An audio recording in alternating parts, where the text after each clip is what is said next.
साथीहरु नमस्कार। आज फेरि म दोस्रो तरिकाको भिडियो लिएर आएको छु। तपाईं देख्न सक्नुहुन्छ यो हामी यो रेस्टुरेन्टमा काम गर्ने भएपछि बिहान बिहान नास्ता खानुपर्छ। नास्ता खानको लागि हामी नास्ता तयारी गर्दै छौं। योलाई चाहिँ भन्छ यो के भन्छ कुन यसलाई भुजुरी भन्छ। आज हामी भुजुरी बनाउँदै छौं। देख्न सक्नुहुन्छ यो भुजुरी बनाएर हामी तयारी भइसकेपछि तपाईलाई देखाउने छौं।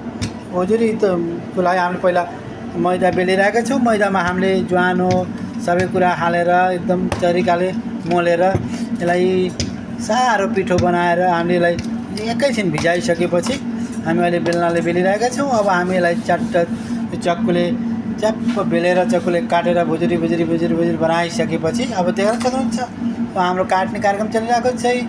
त्यसरी काटिसकेपछि हामीले अब च्याट्ट भुजुरी तयारी हुन्छ। यसलाई सारा फ्राई गरेपछि बिहान बिहान 2-4 पिस चियाएपछि त खान साह्रै मिठो हुन्छ। तपाईं पनि देख्न सक्नुहुन्छ। तपाईलाई पनि खाने मन हुन्छ भने यस्तै बनाएर खान सक्नुहुन्छ। हेर्दै जानु होला है त। म बनाइसकेपछि तपाईलाई देखाउने छु। अब दाइले काटिरहनु भएको छ। लाउने चक्कुले चरा चरा चरा काटिरहनु छ। अब छड्के काट्नुहुन्छ। छड्के मड्के चट्ट बिचाडा यसरी काट्नुहुन्छ।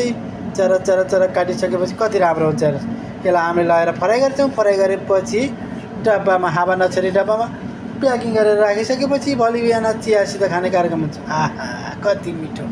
तपाईलाई पनि मन पर्छ भने यसचोटि लाइक कमेन्ट शेयर गर्न सक्नुहुन्छ है त। तपाई देख्नुभयो हैन न काटिसकेपछि कति राम्रो भएको छ फुलबुट्टा। यसलाई सारा तातो तेलमा हालेर फ्राई गरिसकेपछि यसलाई पनि म देखाउने छु। हेर्दै जानु होला है त। यसरी निकालिसकेपछि अब हामी उता लगाएर फ्राई गर्दै छौं तातो तेलमा।